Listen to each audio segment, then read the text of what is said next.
할렐루야. 주님이 말씀하신다. 나는 세상의 빛이다. 나를 따르는 이는 생명의 빛을 얻으리라. 주님께서 여러분과 함께 또한 사제의 영과 함께 루카가 전한 거룩한 복음입니다. 주님 영광 받으소서. 그때 바리사이들과 율법학자들이 예수님께 말하였다. 요한의 제자들은 자주 단식하며 기도를 하고 바리사이의 제자들도 그렇게 하는데 당신의 제자들은 먹고 마시기만 하는군요. 예수님께서 그들에게 이르셨다. 혼인잔치 손님들이 신랑과 함께 있는 동안에 단식을 할 수야 없지 않으냐. 그러나 그들이 신랑을 빼앗길 날이 올 것이다. 그때에는 그들도 단식할 것이다. 예수님께서는 그들에게 또 비유를 말씀하셨다. 아무도 새 옷에서 조각을 찢어내어 헌 옷에 대고 꿰매지 않는다. 그렇게 하면 새 옷을 찢을 뿐만 아니라 새 옷에서 찢어낸 조각이 헌 옷에 어울리지도 않을 것이다. 또한 아무도 새 포도주를 헌 가죽 부대에 담지 않는다. 그렇게 하면 새 포도주가 부대를 터뜨려 포도주는 쏟아지고 부대도 버리게 된다. 새 포도주는 새 부대에 담아야 한다. 묵은 포도주를 마시던 사람은 새 포도주를 원하지 않는다. 사실 그런 사람은 묵은 것이 좋다고 말한다. 주님의 말씀입니다. 그리스도님 찬미합니다. 모두 자리에 앉으십시오. 근데 오늘은 그레고리오 교황님 교황 축일인데요. 그레고리오 아마 여기 이제 계시리라 생각이 들고요. 오늘 그레고리오를 맞이하신 분들께 축하 인사를 드리고 싶습니다. 그 그레고리오 교황님에 대해서 찾아보시면 다 나와 있기 때문에 제가 뭐 특별히 말씀드리기보다는 그냥 간단하게 상기만 시켜드리고 이제 다른 말씀 드리도록 하겠습니다. 근데 그레고리오 교황님이면 대그레고리오시잖아요. 그만큼 교회에서 하셨던 뭐 여러 업적들이 인정받고 더 크게 생각을 하고 있는 분이다라는 거를 벌써 이제 이름에서 이렇게 볼 수가 있습니다. 대그레고리오 교황님. 근데 이렇게 이제 집안을 좀 호구 조사를 이렇게 해봤더니 집안 자체가 굉장히 좋은 분이셨어요. 이미 집안에 뭐 교황님이 두 분이나 이미 뭐 친척 중에 있으셨던 분이고 본인도 시장 출신이셨고 집도 부유하셨고. 그런데 이제 그렇다고 뭐 부유하고 집안이 좋다고 본인이 훌륭하게 잘하는 건 아니잖아요. 그럼에도 그런 중에도 본인이 이제 이 수도 생활에 대한 열망을 이제 가지고 계셨던 분이셨죠. 그래서 이제 결국에 이러저러한 이제 일을 하시다가 이제 교황님으로 이제 수도자로서 최초로 교황님이 이제 되셨고, 이렇게 뵀더니 굉장히 그 훌륭한 이제 정치 감각도 굉장히 뛰어나셨던 것 같고요. 더불어서 또 굉장히 협상도 잘하시는 협상가이셨던 것 같기도 하고. 근데 저희가 잘 아는 이제 그레고리안 성가를 편집하셨던 분이셨기도 하고요. 그러니까 이제 다방면에 있어서 굉장히 좀 난분이죠. 이런 분들을 우리가 난분이라고 얘기하잖아요. 아무리 뭐 해도 난 사람한테는 좀 안 되는 것 같아요. 그래서 그레고리오 교황님은 그냥 난 사람이다 이렇게 생각을 하시는 게 좋을 것 같습니다. 근데 이제 더불어서 또 뭐 난분이 계셨죠. 요한 바울 2세 교황님도 이제 사실은 특출나게 난분이라고 이렇게 보여지는데, 근데 이제 최근 이제 저희 지금 계시는 이제 프란치스코 교황님 같은 경우를 이렇게 보시면 이제 그런 난분보다는 그냥 좀 다른 면으로 신자분들이 굉장히 존경하는 분이 이제 저희 프란치스코 교황님이시잖아요. 근데 이제 프란치스코 교황님이 한국에 오셨었을 때, 이제 안양대리구에 사회복음화국에 이제 있었는데, 그때 이제 프란치스코 교황님 오신다고 해서 다들 신자분들도 마음이 너무 들뜨고 좋으신 상황이셨죠. 그래서 교황님 진짜 오시는구나, 너무 좋겠다, 나도 가야지 막 이런데 말씀하시는 분도 많이 계셨었고. 근데 이제 그때 그런 즈음에 이제 회의가 끝나고 저도 거기 이제 잘 가던 막국수집이 있었습니다. 국밥집과 막국수집을 하던 집인데, 거기에 이제 사장님하고 이제 잘 알고 지냈죠. 자주 가니까.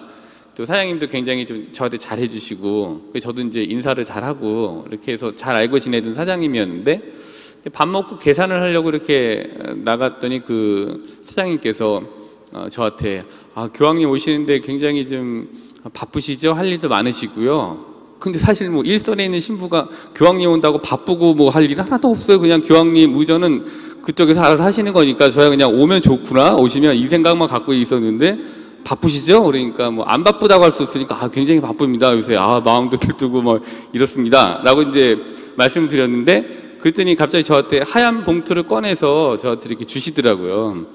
교황님도 이렇게 오시는데 저도 마음이 너무 설레고 너무 좋고 또 아마 이렇게 좀 하시다가 보면 쓰실 일도 많으실 텐데 거기에 좀 보태 쓰세요 라고 하얀 봉투 이렇게 주셨어요. 나중에 봤더니 이제 한 100만 원이 딱 들어있더라고요. 그래서 이제 그때는 이제 딱 받고서 이제 괜찮습니다 그랬더니 자기가 직접 그 자리에 갈 수는 없지만 이렇게나마라도 좀 하고 싶다라고 말씀하셔서 미리 준비하신 거기 때문에 이제 주셔갖고 이제 받았죠. 그래서 제가 어느 성당에 다니세요? 거기 이제 오전동이었으니까 거기 다니시나? 뭐 요 근처인가 이렇게 이렇게 여쭤봤더니 저는 성당에 다니지 않고 저는 불교 신자예요. 이렇게 말씀하시는 거예요. 야, 불교 신자가 천주교 수장이 온다고 가슴이 설레갖고 거기에 있는 사회복음학 국장한테 돈을 주면서 좋은 데 쓰라고 주셨냐? 와, 이게 무슨 일이야. 근데 나중에 그 생각이 들었죠. 근데 나중에 이제 생각을 해봤더니 그 일은 꼭 이런 것 같아요. 불교의 최고 수장인 이제 하여튼 불교에서 굉장히 높으신 세계적으로 유명한 스님인 달라이 라마가 온다고 천주교 신자가 가슴이 기쁘고 가슴이 설렌다고 해서 동네 사찰 본부에 있는 사회복음학 국장 스님한테 봉투를 전달한 거랑 똑같은 거죠. 사실은 그렇잖아요. 그래서 이 한 사람의 영향력이라는 것이 대단하구나. 이분이 과연 어디서 이렇게 영향력을 주시는 걸까? 라는 이제 생각을 해보게 됐죠. 근데 뭐 제 나름대로 여러 가지를 이렇게 해봤는데 오늘은 그거 중에 한 가지 말씀을 드리면은 여러 가지 영향력을 끼치시는 요인들이 있지만 그 중에 한 가지는 뭐 다른 교황님도 마찬가지겠지만 유독 이 프란치스코 교황님한테서 보여지는 진정성이 사람들에게 종파를 초월해서 영향력을 끼치는가 보다라는 생각을 많이 하게 됐습니다. 근데 그 일 중에 한 가지가 저거잖아요. 이제 차를 타실 때 가방을 이제 하시는 신부님이 들어드리려고 했더니 내 가방은 내가 들겠다 하고 이제 가방을 드시는 모습, 그렇게 일상적인 모습인 거긴 합니다만은 굉장히 이제 신자분들한테는 그게 화면으로 나갔을 때에 굉장히 이제 신선하고 저런 모습이 있구나라는 거를 주는 굉장히 상징적인 행동 중에 하나였던 거죠. 근데 그게 이제 습관이 안 돼 있는 사람은 가방을 달라 그러면 쑥 줘요. 근데 이제 습관이 돼 있는 사람은 내가 들게 하고 가지고 가죠. 그래서 여기 이제 그걸 보신 신자분들도 저분은 원래 저렇게 자기 일은 자기가 알아서 하는 분인가 보다라는 거를 그 진정성 있는 모습을 화면을 통해서 다시 한번 확인하시게 된 거죠. 근데 그게 저분의 일상적인 모습이겠구나. 그 전에 이제 보여줬던 그 모습들도 가식이 아니라 진정성 있는 성심성의껏 자기 일에 임하는 분이구나 라는 거를 확인하는 하나의 계기가 됐기 때문에 이전에 있었던 일들이 다 진정성이 있구나 라는 거를 느끼시게 된 거죠. 근데 그런 이제 이전에 있던 일들이 이렇게 이제 보여지게 되면서 종파를 초월해서 굉장히 좀 영향력을 끼치시는 게 아니었나 라는 이제 제가 나름대로 생각한 그 요인 중에 이제 하나였습니다. 근데 이제 이거는 이제 그레고리오 교황님도 그렇고 프란치스코 교황님도 그렇고 그건 두 분이 이렇게 한 분은 역사에 제가 뵙지는 못했지만 역사에서 이렇게 크게 기록되어 있고 현재 지금 프란치스코 교황님은 역사를 쓰고 계시는 교황님인데 이 두 분이 굉장히 이렇게 과거에 있는 사람에게 영향을 주고 현재 있는 사람들에게도 이렇게 영향력을 끼치고 있는 이 두 분의 교집합은 무엇인가? 그럼 여러 가지가 있을 수 있죠. 신자분들이 생각하실 수 있는. 그 중에 한 가지가 저는 이제 본인 삶에 대한 진정성이 그분들을 그렇게 이제 크게 저희가 생각하게 만드는 그 좀 동인이 아닌가 이런 이제 나름의 생각을 해보게 됐습니다. 진정성이다라고 하는 거는 어떤 일을 함에 있어서 성심성의껏 하는 거잖아요. 허투루 하지 않는다. 사람을 대하는 데 있어서 진정성이 있다. 사람을 만남에 있어서 그냥 허투루 필요에 따라서가 아니라 그냥 사람을 굉장히 성심성의껏 사람들을 이렇게 만나고 본다. 이게 이제 있는 거고, 어떤 일을 함에 있어서 진정성이 있다라는 거는 그냥 대충 하지 않고 이 하나에 집중해서 그 일을 잘 해내려고 성심성의껏 한다라는 게 이제 이 진정성이라는 말에 이제 있는 거죠. 그럼 이제 이 진정성이다라는 말을 가지고 오늘 이제 복음을 보셔도 뭐 이해를 이렇게 해보실 수 있으실 것 같아요. 우선 이제 혼인잔치와 단식에 대한 비유잖아요. 근데 이것 자체로만 놓고 보면은 오늘 루카복음 6장인데 혼인잔치에서 단식을 기도한다고 단식을 한다라는 게 진정성이 느껴지십니까? 안 느껴지는 거죠. 근데 이제 그렇게 한다라는 걸 말씀하신 게 아니라 어떤 진정성이다라는 거를 한번 뭐 여러 가지 말씀하시고자 하는 것 중에 한 가지가 진정성이라는 것이라는 걸 놓고 봤을 때 혼인잔치에서 단식을 하고 혼인잔치에서 분위기를 잡치면서 기도를 한다라는 거는 진정성이 있는 기도와 단식이 아니다. 이렇게 저게 일반적으로 생각하실 수가 있잖아요. 상식적으로. 그러니까 기도를 할 때나 아니면 단식을 할 때에는 그냥 해야 돼서 하는 것이 아니라 다른 일도 마찬가지인 거죠. 진정성 있게 성심성의껏 해야 한다라는 거를 좀 말씀하고 계시는 것 있지 않나, 이렇게 좀 오늘 좀 묵상을 좀 해봤습니다. 그래서 이제 진정성 없는 단식, 진정성 없는 기도. 근데 이거는 비단 단식과 기도의 문제가 아니라 다른 것에도 연장해서 이제 생각해 보실 수 있는 거죠. 그래서 신명기 6장 4절부터 7절까지의 말씀을 저희가 진정성이라는 면에서 다시 한번 읽어볼 수 있는 것 같아요. 다른 것들이 많이 있겠습니다만은 신명기 6장 4절부터 7절. 이거는 이제 너무들 많이 들어보셨던 이제 쉐마 이스라엘, 들어라 이스라엘이라는 이제 거를 가지고 시작하잖아요. 신명기 6장 4절부터 7절. 이스라엘아 들어라. 주 우리 하느님은 한 분이신 주님이시다. 너희는 마음을 다하고 목숨을 다하고 힘을 다하여 주 너희 하느님을 사랑해야 한다. 라는 말씀이 신명기 6장 4절. 그것도 뒤에 또 연장선상에서 이제 말씀이 이어지고 있죠. 근데 이제 이 4절하고 5절만 보더라도 마음을 다하고 목숨을 다하고 힘을 다해라. 진정성 있게 성심성의껏 하느님을 섬겨야 된다라는 거를 신명기 6장 4절부터 5절까지가 이제 이야기해주고 있는 거죠. 그래서 저희가 이제 보면은 오늘 이제 헌부대와 세부대 나오고 세포도주는 세부대에 담아야 된다라고 이야기를 하고 있는데, 그럼 헌부대는 뭐고 그러면은 세포도주는 뭘까? 그럼 이제 헌부대는 관성인 것 같아요. 어떤 일을 함에 있어서 이제 대충 하시게 되는 이유 중에 한 가지는 그동안 해오셨던 것들에 대한 관성이 있잖아요. 그냥 특별히 신경 쓰지 않아도 그냥 대충 되는 게 관성이잖아요. 그게 있으면은 따라오는. 그러니까 이제 여러 가지 이 일을 함에 있어서 그냥 그동안 해왔던 거니까 대충 해도 되겠다라는 관성이라는 헌부대인 것 같아요. 그럼 세포도주는 뭐냐?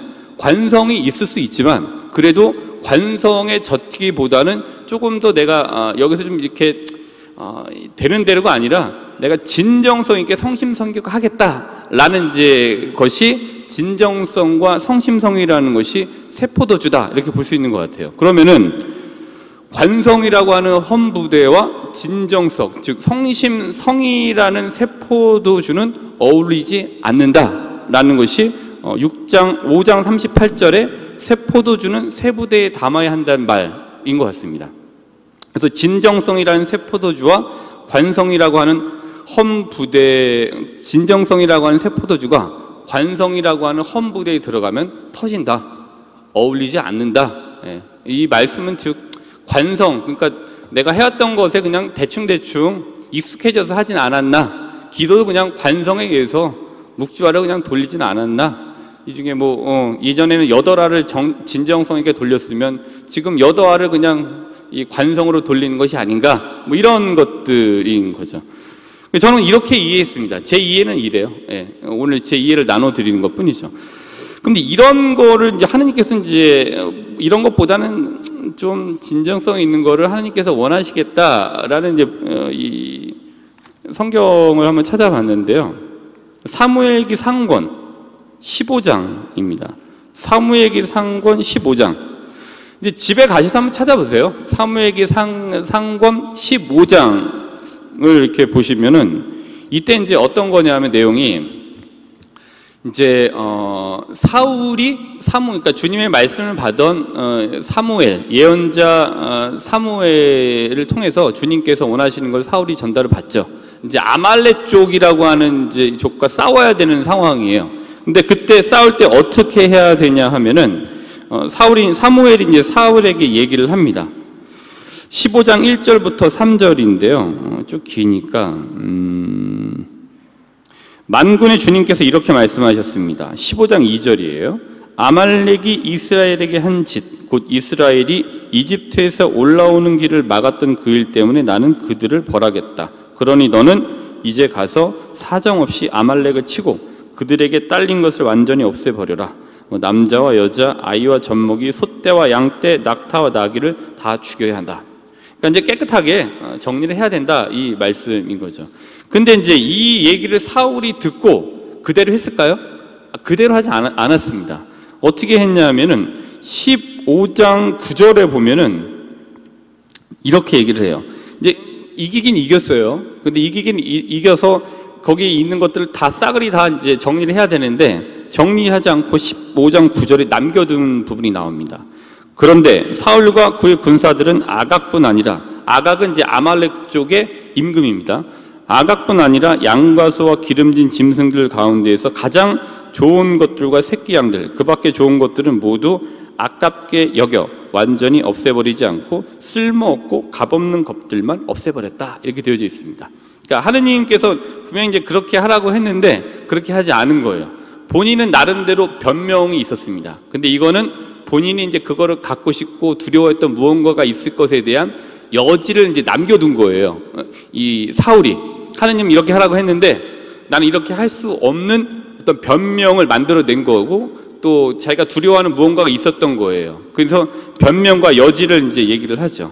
근데 이 변명과 여지는 또 여기 나와요. 15절에 보면은 사무엘이 얘기한 거예요. 아니, 하느님께서 그거 다 없애라고 하지 않았냐? 근데 지금 여기서 나오는 이 양떼 울음소리하고 이런 것들 다 뭐냐? 사무엘이 이제 사울한테 물은 거죠. 그랬더니 15절에 뭐라고 얘기했냐? 사울이 아말렉 쪽에게서 끌고 온 것들입니다. 군사들이 주 어르신이 하느님께 제물로 바치려고 양떼와 소떼 가운데에서도 가장 좋은 것을 아껴둔 것이죠. 그 밖의 것은 완전히 없애버렸습니다 하고 대답하였다. 이제 변명과 여지가 여기 나오는 거예요. 하느님은 분명히 이제 싹 다 정리를 해라 라고 얘기를 했는데, 이제 사울은 그거를 듣지 않고 자기 나름대로의 변명을 가지고 이제 챙기려고 하는 여지를 여기 남겨두게 된 부분이죠. 근데 이제 하느님께서 이런 걸 원하지 않으세요. 근데 이 사울의 이 변명과 여지는 카인과 아벨에서의 카인의 변명과 별반 다르지 않습니다. 근데 이제 이 변명에 대해서 사무엘이 주님의 말씀을 들려줘요, 사울에게. 하느님께서 원하시는 건 그런 게 아니다. 하느님께서 원하시는 거는 진정성 있는 네 성심성의가 들어가 있는 제물이다라는 거를 15장 23절에 얘기를 합니다. 뭐라고 얘기를 하느냐? 그러자 사무엘이 말하였다. 주님의 말씀을 듣는 것보다 번제물이나 희생제물을 바치는 것을 주님께서 더 좋아하실 것 같습니까? 진정 말씀을 듣는 것이 제사 드리는 것보다 낫고 말씀을 명심하는 것이 순양의 굽기름보다 낫습니다 라고 이제 얘기를 해요. 그래서 결국엔 이제 하느님께서 사무엘도 이제 이 이후로 사울을 만나지 않고 하느님께서도 사울을 왕으로 임금으로 세운 것에 대해서 후회하셨다라는 게 이제 15장 35절에 이제 나오게 됩니다. 그러니까 하느님께서 원하시는 걸 이제 여기 이걸 얘기해 주고 있는 거죠. 진정성, 그러니까 성심성의, 하나를 하더라도 10번 중에 10번 다 그렇게 할 수는 없죠. 그러나 그 진정성 있고 성심성의껏 하는 일에 대한 이 빈도와 횟수가 이제 늘어나야 되겠죠. 어쨌든 다 그렇게 할 수는 없지만 하는 일마다 적어도 어떤 일을 함에 있어서 하나 아니면 또 점점 늘어나는 일에 있어서 진정성 있고 성심성의껏 하느님께 드린다라는 마음으로 해야 된다라는 걸 이제 얘기해주고 있는 것 같습니다. 오늘 대그레고리오 교황님과 프란치스코 교황님의 교집합 중에 하나는 진정성이다. 분명히 본인의 일을 성심성의껏 하시는 것이 그 진정성이 교집합이다라는 것을 좀 말씀드려봤습니다. 그러니까 하느님께로부터 부여받은 사명, 본인들의 그 사명을 수행함에 있어서 보여진 진정성의 크기와 밀도가 굉장히 이제 크셨던 분들이기 때문에 과거의 분이지만 또 현재 역사를 쓰고 계시는 분에 대해서 존경심을 갖고 제가 있는 거죠. 그러니까 진정성이라는 측면에서 이제 복음에 대해서 좀 몇 가지 말씀드렸습니다. 그렇기 때문에 오늘 하루 무슨 일을 하심에 있어서 한 가지라도 신앙생활 기도가 됐든 아니면 다른 일이 됐든지 간에 진정성, 즉 성심성의껏 하시는 하루가 되시기를 바라면서 루카복음 5장 38절을 함께 3번만 읽어보고 마치도록 하겠습니다. 루카복음 이제 5장 38절입니다. 다 피셨죠? 안 보셔도 됩니다. 새 포도주는 새 부대에 담아야 한다, 이거예요. 한번 같이 한번 해보겠습니다. 새 포도주는 새 부대에 담아야 한다. 다시 한번 할까요? 새 포도주는 새 부대에 담아야 한다. 자, 마지막으로 한번 해보겠습니다. 새 포도주는 새 부대에 담아야 한다.